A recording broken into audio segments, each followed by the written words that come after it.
고맙습니다. 이번이 세 번째 간담회인데 예산정책협의회, 번역별 당정협의회 현장 방문까지 시도지사님들하고 여러 번 했는데 오늘은 지방자치 관련 법률과 제도 개선 방안하고 올해 이제 예산정책협의회 일정을 어떻게 할 건가를 협의하려고 이렇게 뵙게 됐습니다.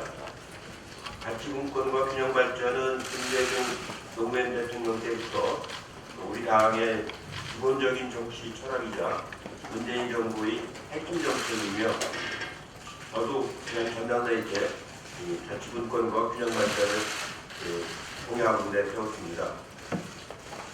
따라서 지방이양 일괄법 개정안과 지방자치법 전면 개정안을 이번 정기국회에서 처리를 해야 되는데 지금 자유한국당이 장애 투쟁을 나간다고 하니까 이게 잘 처리가 될지 걱정이 많습니다. 그리고 지난해 개정된 지방세법에 따라서 지방세와 국세 구조를 국세와 지방세 구조를 임기 말까지 7대 3으로 전환한 공공기관 이전으로 차분히 준비를 지금 하고 있습니다. 지난주에는 국회 사무처가 국회 세종의사당 설치 연구경력 결과를 발표를 했습니다. 몇 가지 대안을 제시했는데 가능한 본회의장을 위해 나머지 기능이 많이 이관될 수 있도록 그렇게 설계를 하도록 하겠습니다.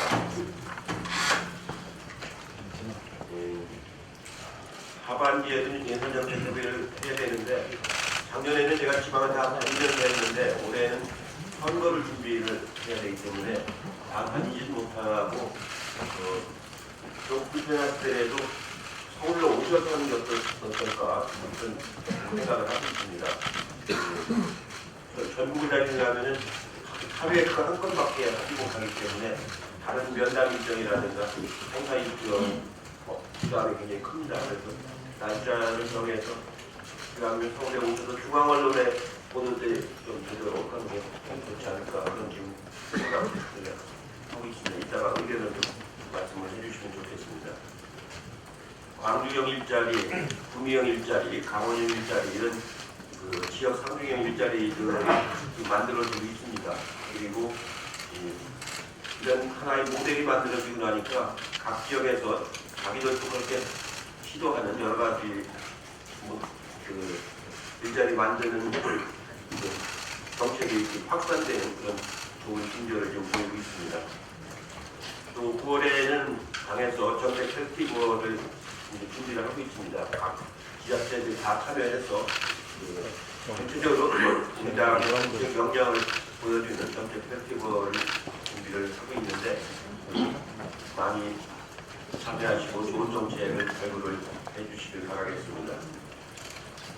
지금 어려움이 있는 게 일본이 이제 수출 기자라는 이름으로 우리한테 말하면 거의 경제 전쟁을 벌이다시피 이제 이렇게 압박을 가하고 있습니다.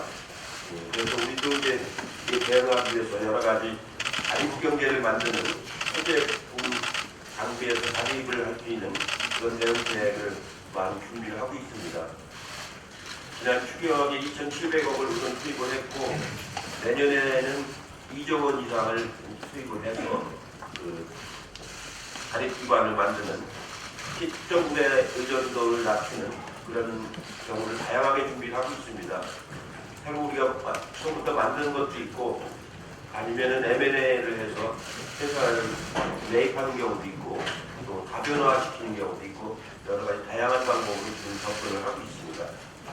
그리고 지난 어제 근무에는 2조 원 규모의 R&D 예산배제가 통과가 됐습니다. 그래서 빨리빨리 R&D 쪽을 개발해 나가는 그런 종합적인 대책을 8월 말쯤 곧 발표할 예정입니다. 그렇게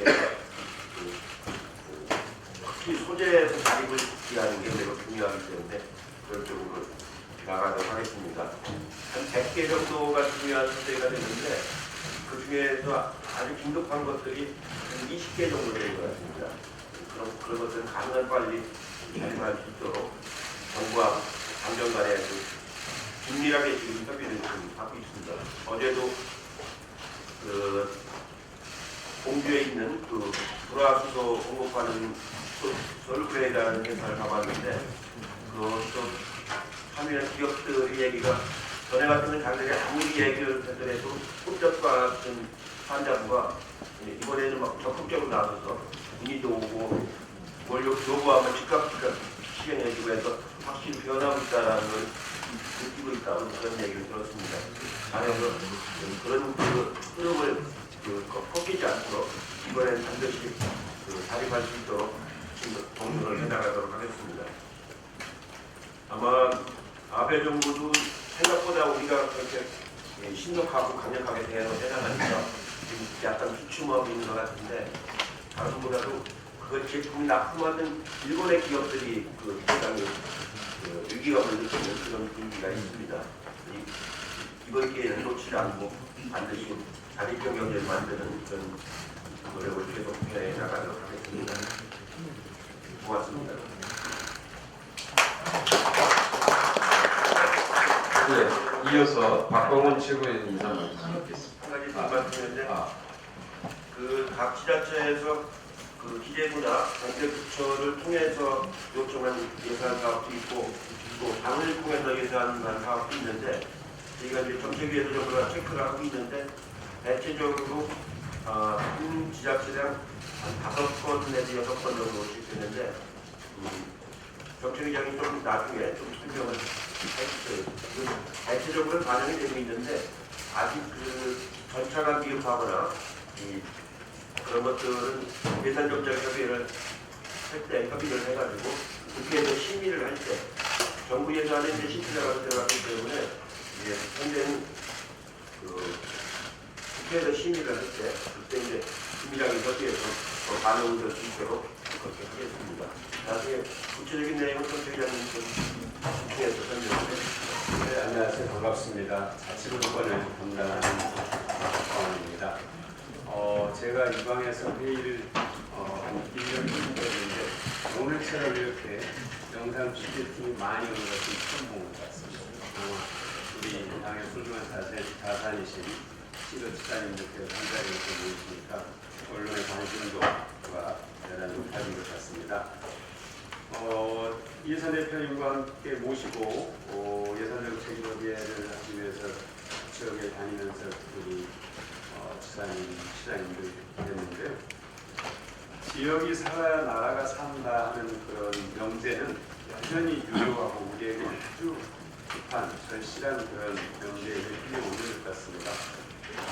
대통령께서 연방제에 지나는 지방정권을 시행해야 된다는 과제를 던지셨고 또 우리 당이 이것을 실천하기 위해서 다방면으로 노력하고 있습니다만 여전히 우리가 가야 할 길은 멀다고 생각합니다. 자치분권과 균형발전으로 국민의 삶이 정말로 향상되는 그런 나라를 만들 수 있도록 열심히 저는 심부름을 하겠습니다. 지사님과 시장님께서 저에게 심부름을 시키시면 최선을 다해서 하도록 하겠습니다. 오늘 함께 정말 자랑스러운 우리 당 지도지사님들 반갑습니다. 바쁘신 일정에도 불구하고 매번 이렇게 지방정부들이 현안을 논의하고 소통할 수 있는 자리를 마련해 주신 예천 당대표입니다. 지방정부위원회를 대표해 기쁜 말씀드립니다. 아울러 지방자치 책임 제호위원으로서 늘 우리 지방정부와 지방의회를 위해 노력해 주신 박광원 최고위원입니다. 당정예비를 통해 현안들을 적극적으로 반영해 주고 계신 조정식 정책위 의장님께도 각별히 감사의 인사를 드립니다. 하반기 외계리 간사를 맡아서 우리 지방정부들의 예산을 확실하게 챙겨주신 우리 전해철 위원님께도 감사를 드립니다. 그리고 무엇보다 현장에서 고생하시는 우리 당 지도지사님들 이렇게 무더운 날씨에도 참석해 주시면 깊이 감사를 드립니다. 민생경제와 지역경제 활성화가 그 어느 때보다 중요한 시기입니다.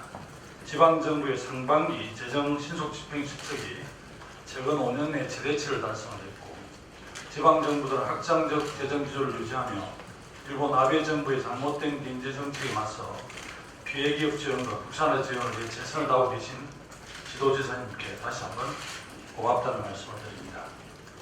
대내의 경제 여건과 일본의 경제보복 조치로 인해 어느 때보다 지방정부 역할이 중요한 시기인 것 같습니다. 대표님께서 말씀하셨지만 지방정부들 어려움을 들고 지역경제 활성화를 위한 하반기 예산정책협의회가 9월부터 시작이 됩니다. 상반기 예산정책협의회를 17개 지도부회를 모두 실시를 했고 하반기에는 대표님께서 총선을 챙기셔야 되기 때문에 아마 지방정부를 전부 돌기는 어려울 것 같습니다. 중앙에서 할 수 있는 시도는 중앙에서 하고 또 현장을 직접 해야 하는 것은 당대표님까지 못하시는 원내대표님, 정책위원장님, 또 사무총장, 백일이 간사님 이렇게 참석해서 하반기 예산정책회의가 잘 챙기지도록 최선을 다하겠습니다. 특히 지방일괄이양법이나 지방자치법 일부 첨부 개정안 등 자치분권을 위한 법안들이 이번 정기 국회에서 반드시 통과될 수 있도록 최선을 다하겠습니다. 특히 2020년 지방소비세율 21%를 핵심으로 하는 재정분권 추진방 1단계 완성되려면 부가가치세법, 지방세법 등이 빠르게 통과가 되어야 합니다. 지난 월요일에 제가 부처들과 실무협의도 진행을 했는데 이 부분에서 홍남기 경제부총리, 진영 행정안전부 장관께서도 많이 관심을 가지고 애를 써주고 계십니다. 지방정부들이 내년 예산에서 높아진 지방 소비세율을 적용받을 수 있도록 원내대표님께서 각별히 노력을 해주실 것으로 알고 있습니다. 그리고 아마 국회에 제출한 예산 자체가 이 지방세법 개정을 전제로 해서 예산을 짰기 때문에 지방정부에서도 그에 준해서 짜도 특별히 문제가 없을 것이라고 판단되어지기는 합니다. 바로 국민의 삶의 질 제고와 일자리 창출, 지역경제 활성화를 위한 문재인 정부 핵심 사업인 생활의 소시 사업들이 지방정부 요청대로 최대한 반영될 수 있도록 노력을 하겠습니다. 문재인 정부의 예산과 정책들이 지역과 현장 곳곳으로 선회될 수 있도록 우리 참좋은 지방정부위원회에서는 확실하게 심부름하겠습니다. 아울러 우리 정부 현장을 책임지고 계신 지도지사님께서도 당과 정부 노력에 함께 해주시기를 특별히 부탁을 드립니다. 오늘 뜻깊은 자리를 마련해 주신 이해찬 대표님 그리고 함께 해주신 지도지사님 여러분께 다시 한번 깊은 감사를 드립니다. 감사합니다.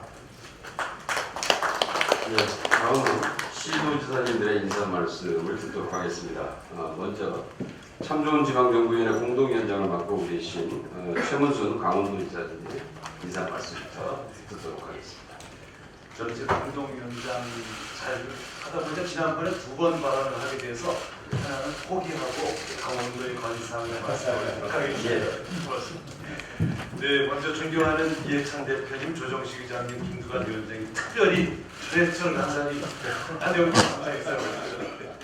우리 먼저 당 지도부에 감사 인사를 전하고자 합니다. 지난 4월 4일에 있었던 동해안 산불 복구 작업에 가장 빠른 시간 내에 최적의 예산을 편성해서 내려주셔서 아마 재난을 수습하는 데 있어서 가장 모범적인 사례가 만들어져 있지 않나 하는 생각을 하게 됩니다. 특별한 감사 인사를 드리고 특히 최근에 추경 예산에 소상공인 지원 예산을 300억 원 넘게 편성해 주신 것은 이제까지 한 번도 없었던 사례가 되겠습니다. 이제 그동안에 있었던 정책적, 법적 사각지대를 메워주신 데 대해서 특별한 감사 인사를 올립니다. 그리고 앞으로 남은 과제가 화재 원인을 제공했던 한전과의 여러 가지 분쟁 해결이 남아 있는데 소송으로 가지 않고 이것도 합의에 의해서 가장 빠른 시간 내에 해결하는 모범사를 만들어 보도록 하겠습니다. 다시 한번 특별한 감사 인사를 올립니다. 제가 오늘 대표님 뵈러 간다 그러니까 건설협회에서 건의를 좀 여쭤달라는 건의가 있었습니다. 아시다시피 당의 결정으로 전국에서 예타 면제 사업이 전부 결정됐습니다. 시도지사님들 앞으로 23개 사업에 24조 원이 예타 면제 사업으로 됐는데요.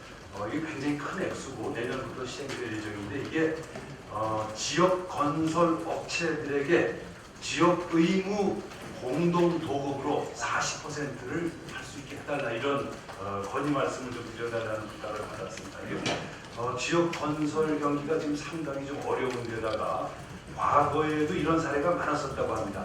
혁신도시 건설이라든가 이럴 때는 지역의 40% 의무 도급을 했기 때문에 이번에도 그걸 꼭 관철시켜 주셔서 당과 정부의 정책 효과가 극대화되도록 해주시면 고맙다는 말씀을 올리겠습니다. 우리 강원도의 건의 사항 중에 하나를 좀 말씀드리면 저희 최전방 지역, 지금은 이제 이름을 고쳐서 저희가 평화 지역이라고 부르고 있습니다. 옛날에는 이제 적적 지역 이렇게 불렀다가 접경 지역으로 불렀다가 저희들이 이름을 바꿔서 평화 지역으로 부르고 있는데, 여기에 지금 군 구조 개편이 진행되고 있습니다. 이제 군 구조 개편이지만 실제로는 군 장병들을 대폭 감축하는 그런 사업이 되겠습니다. 근데 이게 이제 군사 기밀로 분류가 돼서 지역에서는 이게 어떻게 어느 정도 어느 부대가 오가는지 전혀 좀 알려지지가 않아서 정책을 세우기 힘들고 저희들도 이제 불안이 커지고 있는 상태여서 저희들이 국방부하고 지속적으로 협의하고 있습니다만 당에서 좀 더 이걸 공개적으로 진행하도록 압력을 넣어주시면 고맙겠습니다. 네, 그리고 이제 또 하나 저희 지역에서 추진하는 것 중에 하나가 강원랜드 카지노에 대한 건의인데요. 지금 우리 강원랜드가 다른 나라에 가면 라스베가스나 마카오나 싱가포르의 마리나 샌드베이처럼 가족형 문화예술 공연으로 변화돼서 아주 화려한 도시를 이루고 있는 경우가 대부분인데, 우리만 아주 옹색하게 도박 기업으로 저렇게 남아있고 지역의 이미지도 버리고 또 지역 경제도 크게 이렇게 기여하지 못하고 있습니다. 저희들이 자세한 내용을 나중에 보고 드리겠습니다만 적극적인 정책 전환으로 라스베가스나 마카오처럼 한번 만들어 주십사 하는 이런 보고 말씀드립니다. 그 다음에 이제 저희가 아까 이해찬 대표님께서도 언급이 있었습니다만 지난번에도 특별한 언급이 있어서 감사드리고, 광주형 일자리를 뒤따라서 강원형 일자리를 만들었습니다.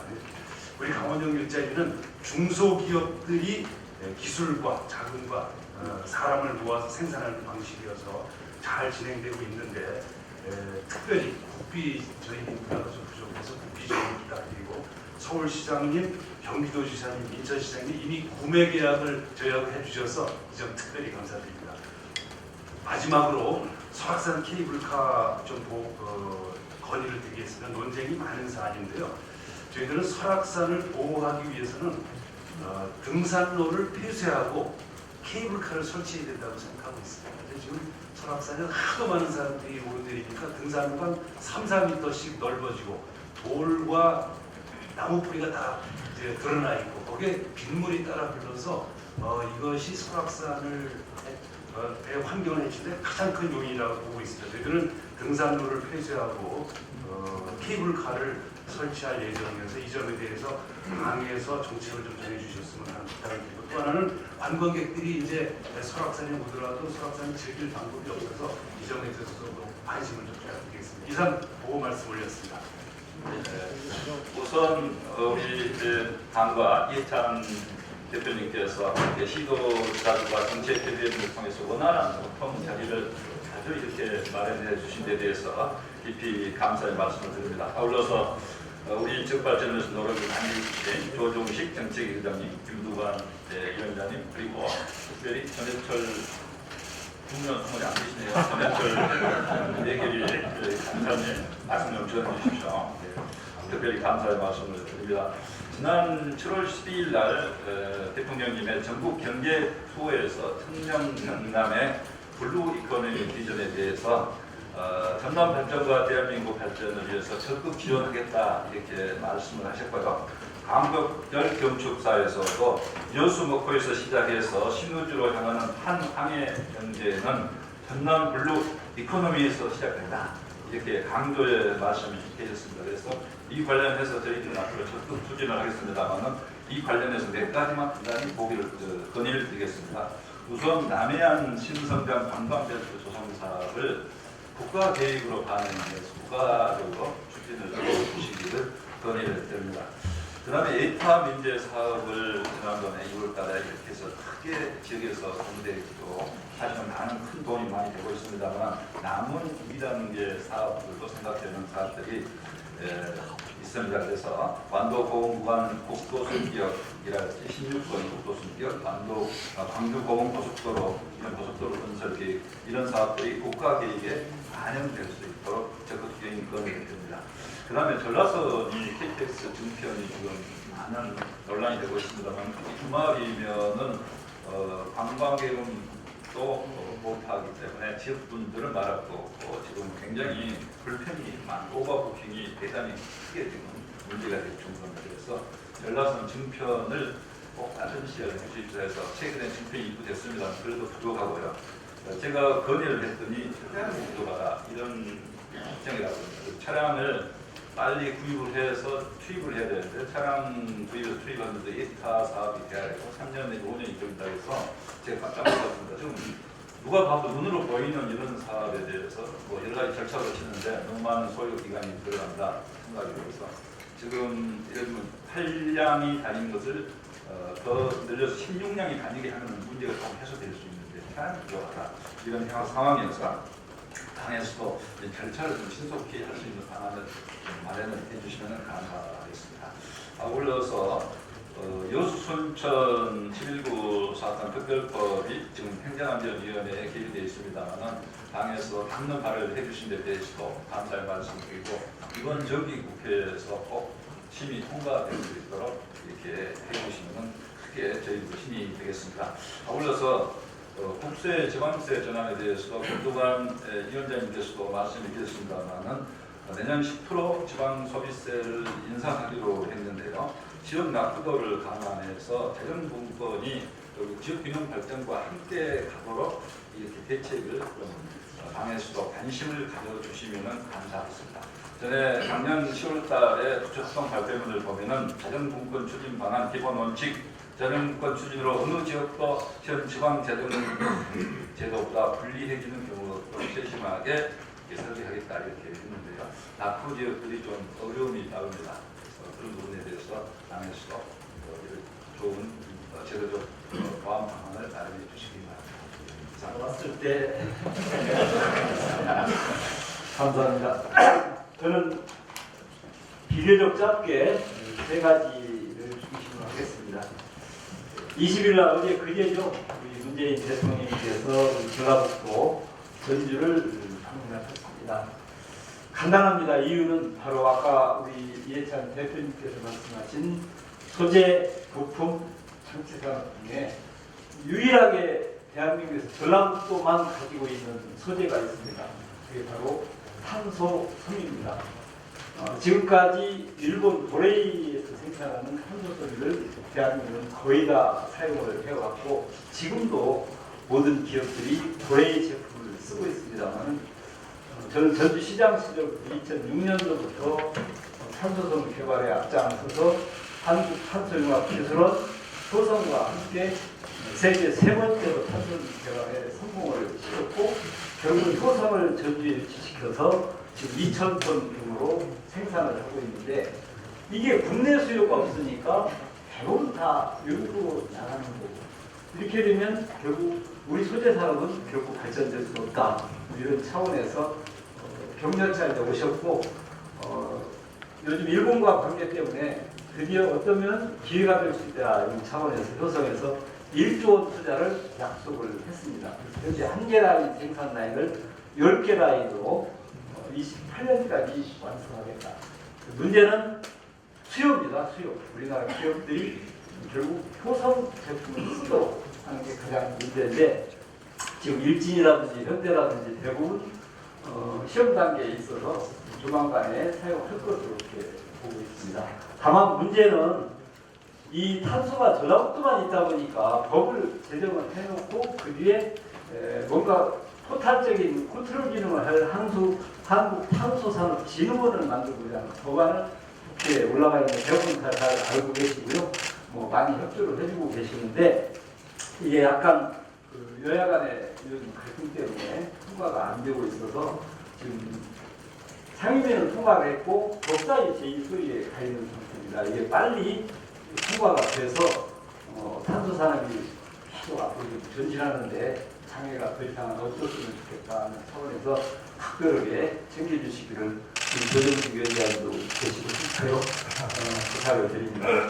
그 다음에 2017년도에 남원 서남대 폐쇄된 이후에 우리 당에서 굉장히 신속하게 공공의료대학원을 설립하겠다 이렇게 약속을 해주셨고 도민들은 그걸 기다리고 있는데 이 역시 부지까지 다 선정이 되고 모든 부분이 다 됐는데 법안만 통과가 안 되기 때문에 기재부 입장에서는 재정적 근거가 되는 법안이 안 돼 있으니까 어렵지 않느냐 이런 상태가 돼 있으니까 이 부분도 적극적인 공청회 심사를 한다든지 법안 심사 과정에서 본인과의 약속도 찍으면 더 어려워진 지역에 대한 관심을 설명하는 차원에서 법안 통과에 각별하게 좀 노력을 기울여 주시기를 부탁 말씀을 드리겠습니다. 그 다음에 뭐 어려운 것만 말씀드립니다만 군산 조선소 역시 문 닫은 지가 만 2년이 이제 넘었습니다. 다행히 GM공장 부지는 매각이 돼서 지금 군산형 일자리 형태로 아주 잘 진행이 되고 있고 완벽하게 하기 위해서 저희들은 서두리보다는 완벽하게 하겠다 해서 민주노총도 적극적으로 참여해서 내실을 기하는 그런 게 있습니다. 조선소만 현대중공업이 아직은 어렵다고 하지만 그래도 전반적으로는 상승기를 하고 있으니까 앞으로 조선 선조 물량 또 부품이라도 조만간 해주셔서 당산도 그동안 무너져갔던 협력업체라는 시민들이 희망을 가질 수 있도록 배려하는데 특별하게 해주시기를 부탁을 제가 드리겠습니다. 예산 부분은 비교적 많이 받아주시려고 애를 많이 쓰시고 계셔서 따로 말씀 안 드리고 다만 새만금 신앙만이 금년에 어쨌든 재정사업으로 전환이 되면서 2선석으로 가기로 했는데 부처에서는 2선석을 올렸는데 기재부에서 한 선석을 깎으니까 기왕이면 해줄 것 2선석 30번만 더 보태면 되는데 왜 깎았는가 의구심을 갖거든요. 이 부분도 좀 특별하게 관심 가져주시기 부탁드리고요. 나머지 교특 부분 보전도 3조 5천 3년간 하는 부분도 낙후된 지역은 3년이 지나고 똑같이 낙후될 수밖에 없으니까 이 부분은 기간을 좀 길게 잡았으면 좋겠다. 보전 기간을 그런 생각을 갖고 있다는 말씀드립니다. 감사드립니다. 고맙습니다. 이제 요새 법률적으로 아주 매우 어려운 상황인데 당의 중앙당의 분위기가 아주 활기차고 또 여러 시도에서도 아주 좋은 뉴스들을 많이 이렇게 들려줘서 크게 힘이 납니다. 지금 그때 우리 광주형 일자리 사업, 여기 또 강원형 일자리 사업, 부산형 일자리 사업도 하나 소개를 하려고 합니다. 지금 우리 부산에 최근에 전기차 부품 단지가 하나 만들어졌습니다. 그래서 기업 유치를 통해서 만들어졌는데 무려 10만 평의 부지에 3만 평이 건설거품이고 그 외에 현대업체의 건물이 들어서는 공장이 들어서는 이런 엄청난 계획입니다. 여기에 투자되는 금액이 7,600억, 또 일자리가 4,300명이 생기는 이런 큰 사업입니다. 이게 요새 하도 광주형, 강원형이 뜨는 바람에 별로 이제 소문이 나지 않았습니다만 우리 부산 쪽에도 이런 참 반가운 얘기가 있다는 것을 말씀을 드립니다. 부산 쪽은 지금 큰 현황이 뭐해도 이게 울산시장도 와 계십니다만 물경 시도지사가 손을 잡고 지금 한 800만 원의 수건 사업인 동남권 관문공항 문제입니다. 그래서 그 사이에 당 대표님들께서도 아주 많은 관심과 지원을 해주셔서 일단은 국무총리실에서 이 문제에 대해서 한번 활기찬 논의를 해서 결론을 짓도록 합시다. 이렇게 되었습니다만 이것이 어떻든 이 지금 현재의 김해공항을 확장해가지고는 안전 문제나 소음 문제나 환경 문제나 이 확장성 문제 여러 가지 측면에서 문제가 많습니다. 이래서 설사 우리가 모든 걸 다 양보를 해서 김해공항을 확장합시다 하고 해도 확장을 할 수가 없는 이런 그런 상황이 있다는 걸 다시 한 번 더 말씀드리고 우리 800만 우리 국민의 뜻을 좀 더 반영할 수 하는데 좀 힘을 보태주십시오 하는 그런 말씀을 드립니다.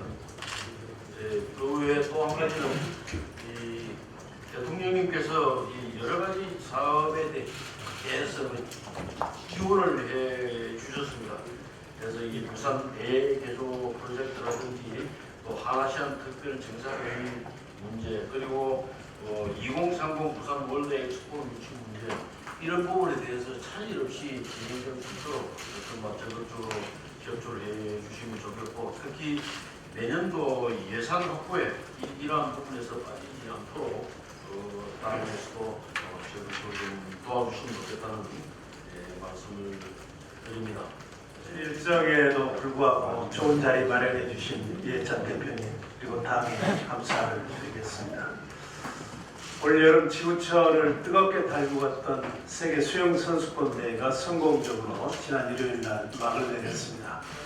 국제 수영 연맹 그리고 각국의 선수단은 역대 어느 대회보다도 성공적이었다고 입을 모아서 극찬을 했습니다. 지역의 예산 그리고 북한 불참 국내 스타 선수 부재라고 하는 3대 악재 속에서도 성공적으로 끝날 수 있었던 것은 당에서 예산 지원을 포함해서 적극적으로 도와주셨기 때문에 가능했다고 생각을 합니다. 이 자리를 빌어서 당 그리고 여러 시도 지사님께 감사를 드리겠습니다. 이번 세계 수영 선수권 대회는 대한민국이 정말로 수영의 불문이다 하는 것을 다시 한번 인식시켜줬습니다. 이번에 메달이 228개인데 주최국인 우리는 딱 동메달 하나 땄습니다. 그래서 이번에 성공적으로 개최했다고 하지만 이대로 가버리면 남는 게 없습니다. 그래서 광주의 경험과 성과, 효과가 지속될 수 있도록 레거시 사업, 유산 사업에 중앙정부와 당이 도와주시기를 부탁드립니다. 다행히 이번에 한국수영진흥센터가 설계비가 정부 차원에서 들어간 것 같습니다. 여기를 중심으로 해서 선수도 육성하고 지도자도 양성하고 그리고 수영의 대중화, 생존 수영의 활성화 이런 쪽에 힘을 모아가도록 하겠습니다. 앞으로 많이 도와주시기를 부탁드립니다. 그리고 강규영 일자리 모델의 첫 번째 사업이라고 할 수 있는 자동차 완성차 공장이 그저께 20일 날 출범식을 가졌습니다. 이게 이제 강규영 일자리 사업의 첫 번째 모델이고 세계 시장을 겨냥한다는 의미에서 명칭을 강주 글로벌 모터스로 이렇게 했습니다. 그래서 하반기에 착공해서 예정대로 2021년에 양산 체제에 들어갈 것입니다. 두 가지만 그 건의 말씀을 드리겠습니다. 지금 국가균형발전특별법에서 강규역 일자리 사업을 비롯해서 지역 사업을 지원할 수 있는 근거 규정이 있는데 그게 국회에서 통과가 되지 않아서 앞으로 추진에 애로가 있습니다. 그래서 최우선적으로 국회가 정상화되면 통과될 수 있도록 그 노력을 해주시면 좋겠습니다. 두 번째는 지역 일자리 사업에 대한 정부와 당의 컨트롤 역할이 매우 절실하게 필요합니다. 우리 이후에 발표된 강원형, 구미형, 울산형, 군산형 또 방금 전에 우리 오거돈 시장님 말씀하셨는데 다 자동차 산업 관련 사업입니다. 저는 어떻게 가려고 이렇게 가는지 모르겠습니다. 이렇게 중복 투자되고 과잉 공급되고 지역 간 갈등을 초래하고 이렇게 돼서는 안 된다고 생각을 하거든요. 그래서 각 지역들이 고유함과 특수성을 가져가지고 특화할 수 있도록 그런 중앙정부와 당이 절실하게 컨트롤 타워 역할을 해주셔야 할 것입니다.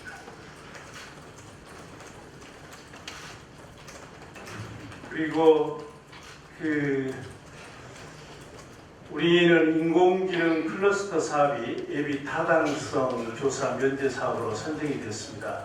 예산도 다른 지자체의 SOC 사업에 비해서 턱없이 적습니다. 4,061억인데 저는 인공지능 산업, 결국은 4차 산업혁명의 핵심이 인공지능 산업이기 때문에 대한민국이 4대 인공지능 강국으로 도약하는 것이 일본을 제끼고 추월하는 길이고 대한민국이 도약하는 길이라고 생각을 합니다. 그래서 이 4,061억이라고 하는 돈이 초기에 집중적으로 5년 기간 동안에 이루어지지만 우리 문재인 정부에서 집중적으로 투자될 수 있도록 도와주시기를 부탁드리겠습니다.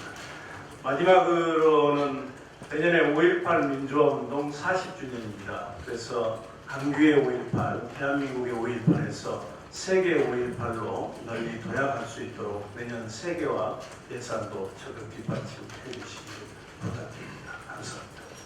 네, 이어서 송철호 울산광역시장님 인사 말씀 전해주세요. 예, 이렇게 좋은 자리 마련해 주신 대표님을 비롯한 여러분께 진심으로 감사드립니다. 울산의 수십 년 묵은 현안들을 대통령의 사업으로 이렇게 발표해 주시고 새로운 희망을 갖게 해주셔서 진심으로 감사드립니다. 그런데 막상 이번에 예산 진행 과정을 지켜보니까 예산 문제가 되는 사업에 대해서 예산을 실어주기 위해서 조금 부족하지 않은가 하는 생각이 들어서 당에서 좀 많은 관심을 부탁드립니다. 저희 울산의 경우 지역 거점 혁신 성장의 어떤 그 타겟을 에너지 분야에 두고 있습니다. 그 에너지 분야의 부유식 풍력 발전이라든지 수소 경제, 또 동구가 오일 가스 허브 사업에 집중하고 있습니다만 그렇게 그 중앙의 온도를 보면 지방에서 느끼는 것만큼 그렇게 열이랄까 이렇게 추진 의지를 그렇게 보이지 않는다 이런 생각을 갖고 있습니다. 예를 들면 부유식 풍력 발전의 경우 세계적인 학회나 또 선진국을 방문해 보면 한국의 울산 앞바다에다가 거대한 현재 6기가를 2030년까지 목표를 삼고 이미 기업들과 MOU까지 체결한 이런 사업을 기획하고 추진하는 것은 전 세계적으로 아주 큰 관심과 기대를 갖게 하는데 다 한다고 얘기합니다. 대한민국 울산이 가장 여러 가지 조건으로 와서 이런 부유식 풍력 발전을 세계적으로 주도할 만한 그런 도시라고 제가 덴마크의 그러니까 해상 풍력을 처음 발명하고 북유럽의 신재생 에너지 사업을 일으킨 장본인한테 들었습니다. 그만큼 울산이 여러 가지 면에서 뛰어난 조건을 가지고 있다 이렇게 얘기하고 있는데 막상 지금 산업부에서 하는 거 보면 그 실증 사업을 위한 어떤 그 정책 결정을 계속 머무르고 있고 별로 이렇게 울산에서 정책 추진하는 데 있어서 별로 현실을 못 느끼는 것 같은 그런 느낌을 갖고 있습니다. 수소 경제에 관해서도 지금 수소산업진흥원에 관련된 법안이 올라가 있습니다. 당에서도 특별히 관심을 가져주시면 저희가 하는 사업에 더 추진력을 갖게 될 것 같습니다. 앞으로도 울산 에너지를 중심으로 한 세계적인 글로벌 에너지 중심으로 열심히 달려가고 있습니다. 많은 지원 부탁드립니다. 감사합니다. 네. 대표님 말씀하셨던 것처럼 일본의 경제 도발이 실제로 이루어지고 있고 그 피해 규모나 급박성이 사실 경기도가 가장 크다고 생각됩니다. 당과 정부가 경제 독립을 위해서 열심히 노력하는 데 발맞춰서 경제도 열심히 준비해 가겠다는 말씀을 좀 먼저 드리겠습니다. 감사드립니다. 제가 오늘 좀 드리고 싶은 말씀의 핵심은 우리 사회가 이제 투기 사회에서 이제 노력하는 사회로 노력 사회로 좀 전환할 필요가 있지 않느냐라는 생각이 듭니다. 아시는 것처럼 우리 경기도에 소위 3기 신도시 개발을 둘러싸고 많은 혼란들이 있습니다. 뭐 집을 가진 사람 또 집을 못 가진 사람에 따라서 입장이 너무 다르고 그 속에서도 보니까 이제 장기 공공임대주택을 좀 많이 늘리는 것이 근본적인 전 주택 값을 잡는 해법이라고 생각하는데 그 점에 대해서도 좀 쉽게 진척이 이루어지지 않는 것 같습니다. 모두가 노력해서 노력의 결과물을 취하는 사회로 가기 때문에 남이 생산해놓은 이익을 다른 방식으로 좀 취득하는 거기에 꿈을 둔 그런 사회는 미래가 없다고 생각하기 때문에 이 부동산에 의한 불로소득 문제를 좀 당에서 각별히 좀 관심을 더 가져주셨으면 하는 바람입니다. 제가 한 말씀만 좀 드리면 저희가 이제 경기도에서 장기 공공임대주택을 좀 늘리려고 해보니까 부채 비율 때문에 더 이상 할 수가 없는 상태에 처해 있습니다. 근데 이게 법령상은 예를 들면 부채 비율을 400%까지 허용하는데 현실적으로는 250% 묶어놓고 그것도 저희가 얼마 전에 노력해서 정부가 좀 300%까지 좀 완화해 주긴 했습니다만 사실 300%도 사실 매우 적습니다. 왜냐하면 이 부채 비율을 자산을 취득해서 임대 아파트를 지으면 사실 그 부채만큼 자산이 있는 것이거든요. 근데 이거를 자산은 계산 안 하고 부채로 잡으니까 일정 수 이상의 임대 아파트를 지을 수가 없는 겁니다. 아마 우리 박원순 시장께서 절실하게 느끼고 계실 것 같아요. 그래서 이런 불필요한 지방 정부에 대한 규제, 불신에 기초한 규제를 좀 많이 완화해 주셨으면 하는 바람이고요. 두 번째는 이제 부동산에 의한 소위 최근에 분양가 상한제를 하다 보니까 사실 이 논쟁은 이 초과 불로소득을 건설업자가 취할 것이냐 수분양자가 취할 것이냐의 논쟁이라는 거죠. 사실 대체는 되지 못합니다. 저는 뭐 건설업자가 취하는 것보다는 수분양자가 취하는 게 낫다고 보지만 결국은 투기 수단화 될 수밖에 없는 상황이기 때문에 이 개발에 따른 불로소득, 부동산 불로소득을 환수하는 제도를 최대한 확대할 필요가 있다는 생각이 듭니다.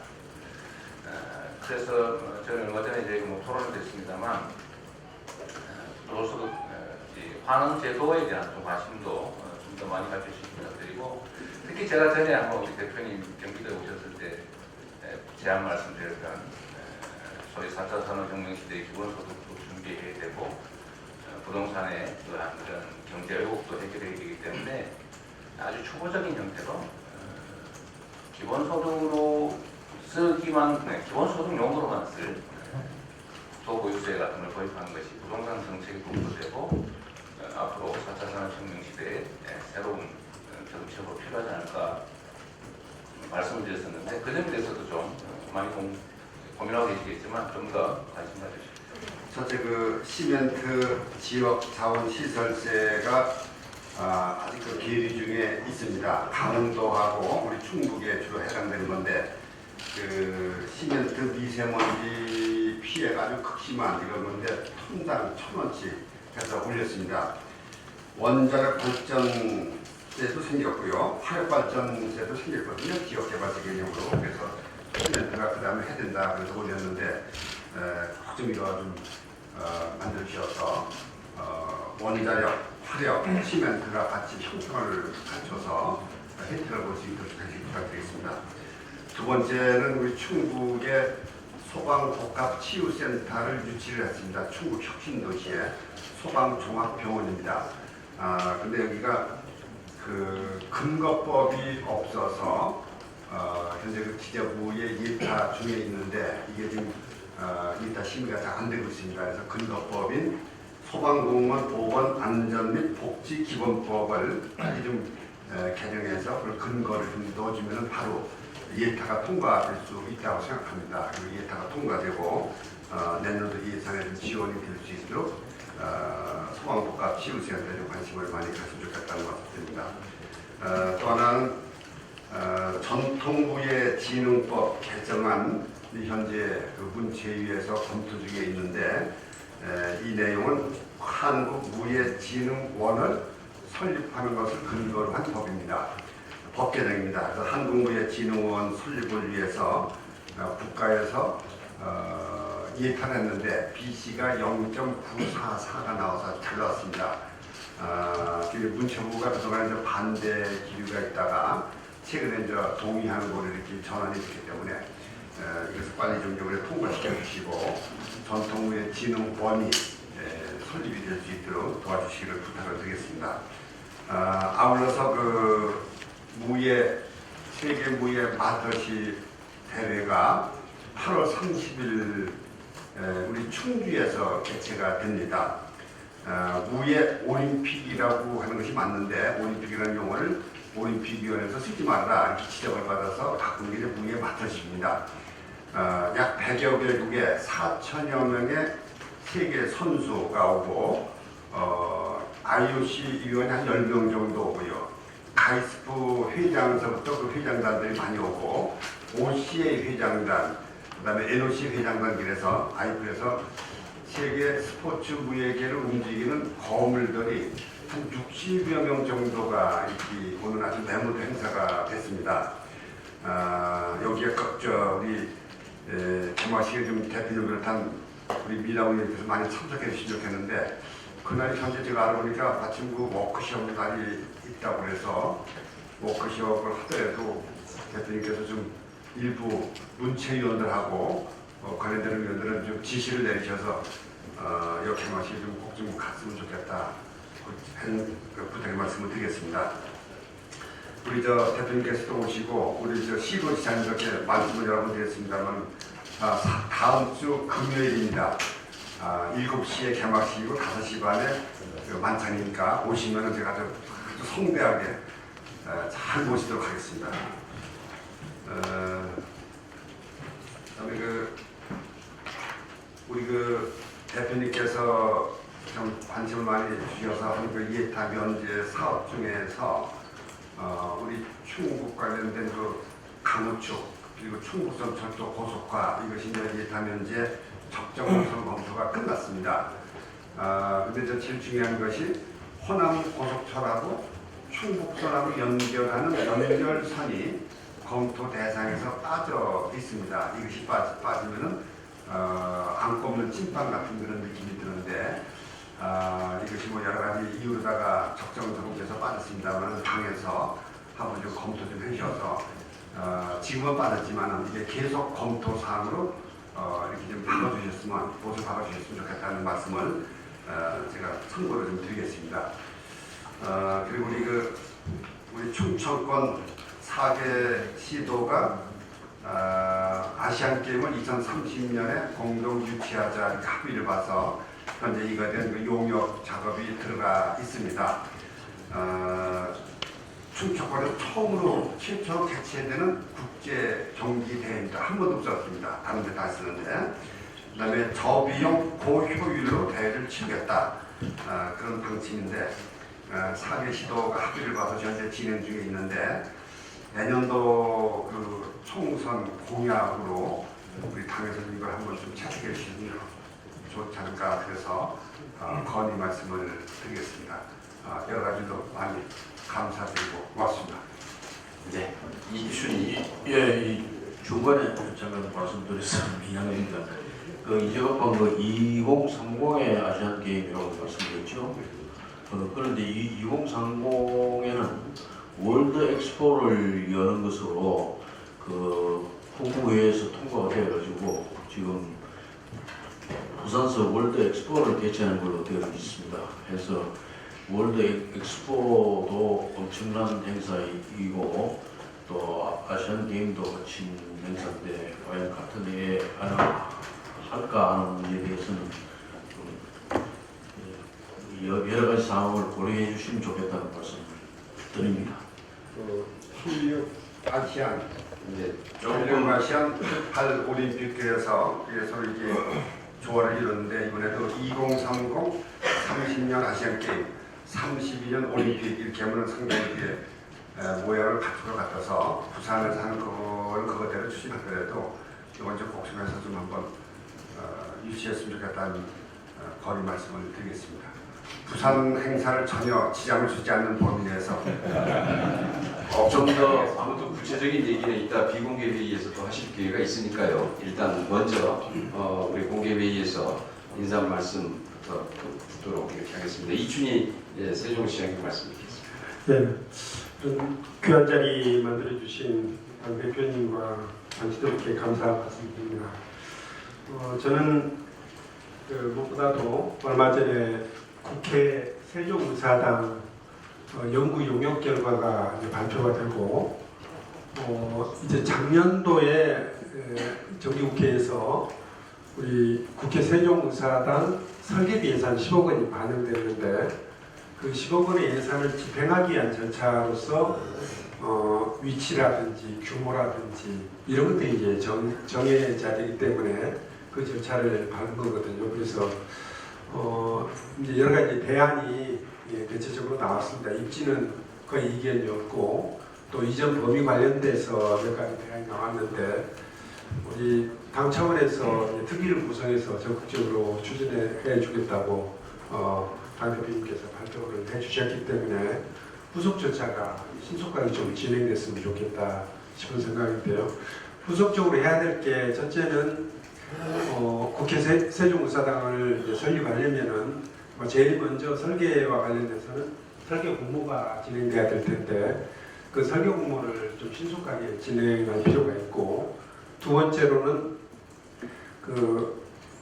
이제 여러 가지 대안이 제시됐습니다만 그 대안 중에서 어느 대안을 선택할 것인지에 관한 결정을 좀 빨리 좀 해주시는 게 필요하다 이 말씀입니다.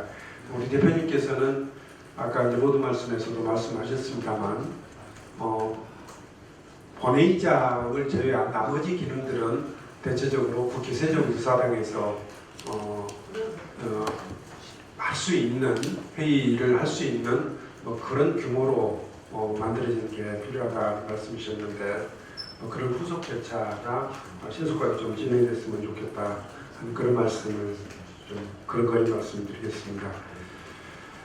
그제 이제 언론에 보도된 걸 보면은 이제 수도권 인구가 우리나라 인구의 49.8%가 되고 아마도 금년 중에 수도권 인구 비율이 50%를 넘어설 것이다 하는 그런 전망이 나와 있습니다.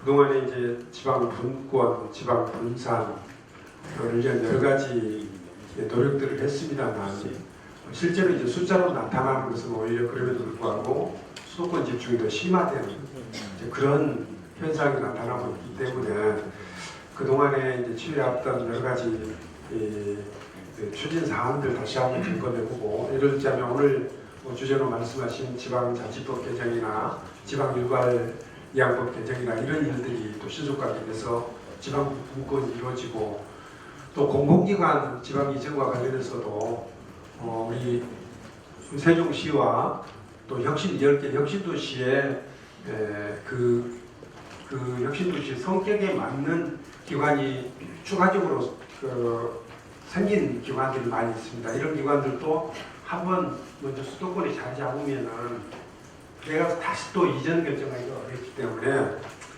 기왕에 그 사이에 만들어진 공공기관도 있고 또 추가적으로 만들어진 공공기관이 있는데 이 공공기관이 처음에 입지를 결정할 때 우리 세종시도 좋고 이렇게 혁신도시도 좋고 그 성격에 맞는 기관들은 바로바로 갈 수 있도록 초기 그 공공기관은 설립 단계에서부터 이렇게 챙길 필요가 있지 싶고 기왕에 만들어진 공공기관도 그 성격에 따라서 다시 한번 좀 검토해보고 지난번 당대표님께서 발표하신 대로 공공기관 지방 이전 문제에 대해서 이번 정기국회 때 좀 깊이 있는 논의가 이루어졌으면 좋겠습니다. 또 자치분권과 관련해서는 저희 시는 특별자치시라는 이름으로 지방자치관에서 좀 특별히 좀 잘해보겠다는 생각을 가지고 있고 정부에서도 근데 국정과제는 안 하고 자치분권에 관한 시범도시로 만들겠다고 해서 자치분권 새로운 모델을 만들기 위한 세종시법 개정안을 당 대표님께서 이번에 내주셨는데 이번 정기국회에서 꼭 좀 통과시켜주십사는 그런 어려운 말씀드리겠습니다. 예산과 관련해서 나중에 예산정책 협의회가 있으니까 그때 말씀드리겠습니다만 지난번에 이제 그 예타 면제 대상 확정된 것들은 우리 국민들은 다들 되는 걸로 알고 있기 때문에 후속 예산 반드시 좀 반영됐으면 좋겠고 또 규제 자유특구 관련해서도 이런 후속 예산에 대해서는 빠짐없이 반영될 수 있도록 좀 즐겨봐 주십사는 그런 말씀드리겠습니다. 감사합니다. 네, 다음은 허태전 대전시장 말씀드리겠습니다. 예, 먼저 오늘 이런 자리 만들어주신 당 대표님께 감사의 말씀을 드립니다. 며칠 전에 우리 당에서 많은 도움을 주신 덕분에 국토교통위에서 혁신도시법 개정안이 통과가 돼서 우리 대전 지역의 청년 학생들에게 지역인재 채용과 관련된 역차별이 해소될 수 있는 교통과 마련돼서 매우 기쁘게 생각하고 또 감사하다는 말씀을 더불어 드립니다. 본회의에서 이 안이 잘 통과되어서 우리 대전 충남 지역 청년 학생들에게도 혁신도시법에 근거한 지역인재 채용 의무화 적용 대상으로 취업의 기회 문이 열릴 수 있도록 도와주시기 부탁드리고요. 이미 여러 차례 저와 양승규 충남도지사님께서 말씀하셨던 대전 충남의 혁신도시 지정과 관련돼서도 여전히 대전 충남 지역 시도민들의 큰 바람이고 반드시 내년 정도에는 혁신도시 지정이 될 수 있도록 해야 된다는 여론이 매우 높고 또 언론에서도 집중적으로 이 문제를 다루고 있습니다. 현재 국토연구원에서 혁신도시 성과 평가와 정책 지원 용역 사업이 진행 중에 있는데 제가 알기로는 연말쯤에 그 결과가 나올 것으로 알고 있습니다. 이걸 통해서 당이 내년도 총선에 혁신도시 추가 지정, 대전, 충남 두 지역이 꼭 포함될 수 있도록 해달라는 말씀을 먼저 드립니다. 두 번째로는 지금 한일 간의 무역 분쟁으로 인해서 원천 기술의 중요성이 새삼 거론되고 있고 그래서 지역에서도 대덕 특구를 중심으로 한 대책들이 많이 논의되어지고 있습니다. 저희가 여러 차례 건의되어졌던 대덕 특구 재창조 마스터 플랜 사업은 현재 잘 진행 중에 있는데요. 이를 잘 수행하기 위한 선도 과제들을 저희들이 제시하고 추진하고 있는 사업들이 몇 가지가 있습니다. 대덕 특구의 융합연구혁신센터 조성 사업이라든지 창의혁신공간 조성 그리고 혁신 캠퍼스 조성 사업 등이 진행되고 있는데요. 이 사업들이 내년도 사업에 잘 반영될 수 있도록 당에서 특별히 관심 가져주시고 현재 기재부에서 예산 편성 과정에서 스타트업 파크 조성 사업도 추가적으로 예산이 편성된 것으로 알고 있습니다. 이번에 꼭 대전이 그 사업에 참여할 수 있도록 당에서 많은 도움을 주시기 바랍니다. 또 원자력 관련 주변 시설에 대한 지원 법률 개정안도 현재 계류 중에 있는데 이 사업이 조속히 통과될 수 있도록 잘 알고 계시다시피 대전은 원자력 연구원만 있다고 생각하는데 실제로는 그 안에 전국에 두 번째로 많은 방사성 폐기물이 그 안에 보관되어 있고요. 사용후 핵연료도 4.2톤이나 현재 보관되어 있고 바로 한 500m 주변 1km도 안 되는 주변 아파트들이 지금 에워싸고 있습니다. 그래서 시민 불안이 매우 가진 부분이 있어서 이와 관련된 법률 개정이 꼭 필요한 사안입니다. 관심 갖고 도와주시기 바랍니다. 이상입니다. 네, 다음은 박남춘 인천시장님 말씀드리겠습니다. 예. 먼저 감사 인사 좀 드려야 될 것 같습니다. 어제 그 인천 송도에서부터 우리 남양주 마석에 있는 GTX B 노선을 다 통과를 시켜주셔서 대표님 감사드리고 조정식 의장님 감사드리고 최고위원 다 감사드립니다. 인천이 사실은 이 수도권 규제 때문에 경제력으로는 서울 경기하고 묶여갈 곳이 아니거든요. 사실 그런데 규제자의 특구도 배제배 공공기관 다 뺏겨요. 장관의 신청하면 다 떨어져요. 이런 꼴대 그런 감정을 갖고 있다가 모처럼 이게 큰 결정해 주셔서 아주 기쁘게 생각합니다. 다만 이제 또 이 순간에 이렇게 해주시면 하나 또 욕심이 생기지 않습니까? 이게 또 GTX A는 벌써 이제 시작을 해가지고 이게 한 준공의 갭이 한 3년 이상 이제 벌어지는 그런 문제가 있습니다. 그렇기 때문에 지금부터라도 이 민간 투자자 선정 절차라든지 이런 걸 좀 획기적으로 좀 앞당겨 주셔서 GTX A, B, C 노선이 비슷한 시기에 준공이 되면 저는 투자의 효율이나 이런 것도 굉장히 좋지 않을까 건의 말씀 하나 드립니다. 그다음에 또 하나는 이제 수도권 대립지 문제입니다. 이 인천 시민들이 30여 년이 넘게 사실 그 악취와 그 교통, 소음 이런 모든 문제들에 이제 부담을 안고 지금 지내고 있습니다. 사실은 저도 국회의원 시절에 천막 쳐놓고 이거 수도권 매립지 연장하면 안 된다라는 또 농성도 하고 했었는데 사실은 이걸 대체 매립지를 찾는 조건으로 이제 2025년까지 연장이 돼 있는 거거든요. 근데 이게 막상 용역을 이제 해보고 후보지들을 선정하니까 그게 어떻게 흘러나가는지는 모르겠는데 뭐 후보지라고 거명만 되면 뭐 그냥 그 지역이 확 뒤집히고 여야 간에 막 인도서 정치적 이슈화를 하고 이런 문제들이 생겨서 현재 그 용역조차도 지금 완벽하게 대회에 공표할 수 없는 문제인데 저는 그래서 이 그동안 관계 우리 경기도 우리 서울시 인천 그다음에 환경부의 실무자들 간의 협의를 했지만 제가 보기에는 지금 이게 획기적으로 우리 대표님께서 총리 시절에 우리 아이디어 내셔가지고 방사선 폐기물 처리장 하셨듯이 획기적 인센티브의 제시와 그 지역을 어떻게 깜짝 놀라게 변모시켜 줄 거고 앞으로 그 매립을 할 때도 음식물을 그대로 갖다 먹 쓰레기를 그대로 갖다 먹는 직매립 이런 거 하지 않겠다는 또 확고한 정책적 방향 그 다음에 이런 환경에 대한 큰 그림을 그려서 제시하고 하지 않는 한은 이 굉장히 어려운 문제일 것이고 또 그 약속을 지키지 못하게 되는 이런 문제가 생길 겁니다. 현재도 사실은 인천 시민들은 굉장히 그 지금 이 진도가 늦는 것에 대한 굉장한 불신을 갖고 있거든요. 그렇기 때문에 이 문제야말로 당에서도 적극적으로 좀 도와주시고 사실은 우리 박원순 시장님, 이재명 지사님 셋은 이제 환경부가 반드시 여기 같이 해야 된다.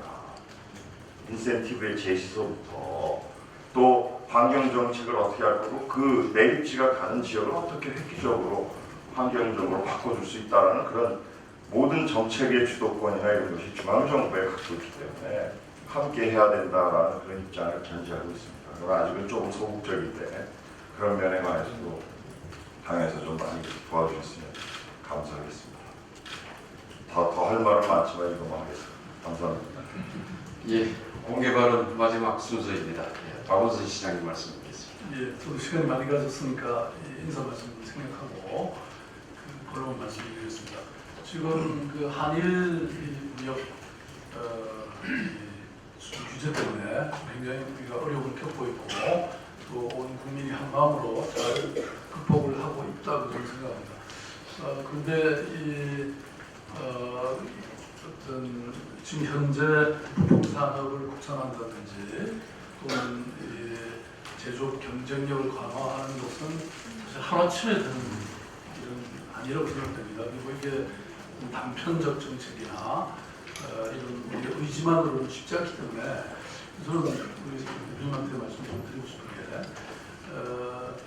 이 부분에 관해서 과거 김대중 대통령께서 과학기술부 만들고 과학기술부 장관님을 부총리로 하고 국가의 과학기술에 대한 원천기술에 대한 이런 의지를 확실하게 보여주셨고 그게 저는 그 이후에 여러 가지 우리 경제가 도약하는 데 도움이 됐다고 생각합니다. 그래서 그런 측면에서 한번 좀 더 정부 기부의 개편이라든지 이런 걸 통해서 확실하게 좀 보여주시는 게 필요하지 않나. 그리고 특히 4차 산업혁명이 지금 이제 앞으로 향후에 우리 경제 위상을 좌우하게 돼 있는데 특히 그 중에서도 그 인공지능이라든지 뭐 이런 부분에 대해서는 좀 더 훨씬 이것만 다루는 그런 정부 기부라든지 또 그런 부분에 대해서는 좀 더 강력한 의지가 좀 필요하지 않는가 이런 생각이 들어갑니다.